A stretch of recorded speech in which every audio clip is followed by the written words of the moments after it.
Hello, I am Joseph Violet, and this is my persuasive speech. I'm going to set the tone or set the stage here for my target audience. My target audience is like 3 to 4 Christian males above the age of like 20, right around that big molding time frame of your life where you got out of high school and you're starting college and there's a huge transition. My target audience is also ones that had a rough upbringing and are big on second chances.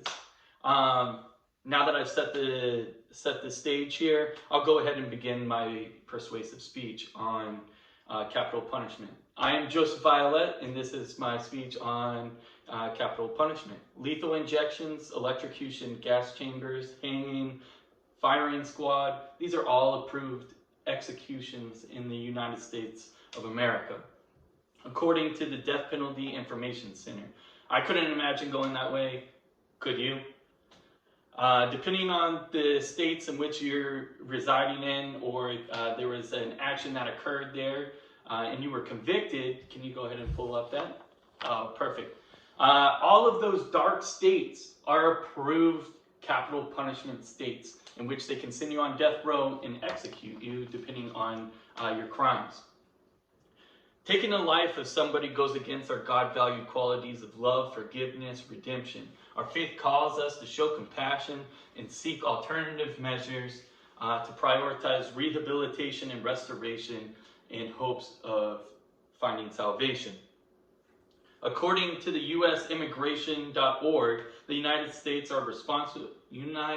citizens are responsible to be informed on issues that are happening around in the country, and it is their right to stand up for when those rights are being infringed, in which I'm talking about capital punishment today. Not only is the death penalty a social problem, but it also goes against our core values as Christians: love, forgiveness, redemption, by denying the perpetrator the opportunity to repent, and also it violates their human rights of due process. In the next few minutes, I will be addressing the social problem of capital punishment, going over first how this goes against our Christian values, second, how it denies the opportunity to repent, and third, how it forfeits their right of due process. How does it go against our Christian values of love, forgiveness, and redemption?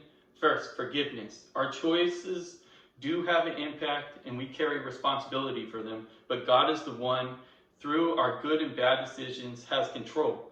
We are not in the hands of man. We are in the hands of a good, caring God who's working everything for good of those who love him. Romans 8:28. Their offenses are bigger than them.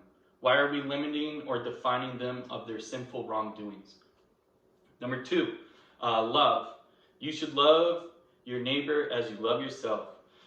How would you feel if the roles were reversed?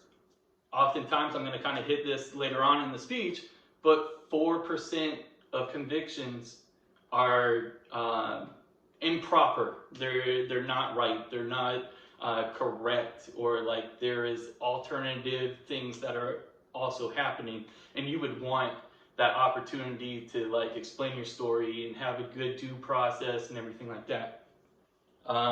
Number 3, redemption. We cannot judge those who sin. God is the only one. Romans 2.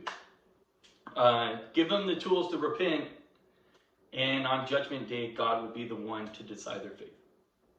This leads me to my second point about capital punishment, and denies them the opportunity to repent. I broke it down into 2 segments here. One part of repent is a confession. You need to start publicly join a community of worship in the name of the Lord. You need to address your wrongdoings, and you actually have to feel remorse for the decisions in which you did. And that's kind of hard when we put them on death row. They do not have that opportunity, that community, that space in which they can go and do that. Also, it's in a time frame manner, so it's kind of rushed. And coming to Jesus is not the time to do it on death row. However, Pew Research Center states that 78% of inmates, once they terminate their service in the jails as inmates and everything like that and return out to the public, 78% of those reach out for religious support. Which leads me to the next one, is being merciful in the healing of God. By sentencing people to death row, they do not have the opportunity in which they could be healed or saved. Because like I stated, it's a time manner. Hey, once you get an execution date, boom, you're on death row, and then you're done. This is a good segue with my final point of how capital punishment forfeits your rights of due process. According to the Oxford language, due process is the fair treatment through normal judicial systems, especially as a citizen entitlement. You may ask yourself, how does this affect the perpetrator? But once for capital punishment, once you're convicted, there's no going back. It's irreversible. And even if new evidence comes out or a new law is passed, this does not impact that person. Therefore, we're taking away the right of due process. This concludes my third point of why this is a social problem and needs to be addressed. As highlighted in the speech, you are now aware of capital punishment, how it goes against our Christian values, how sentencing people to death row forfeits their ability to repent for their sins, and also forfeits their right of due process.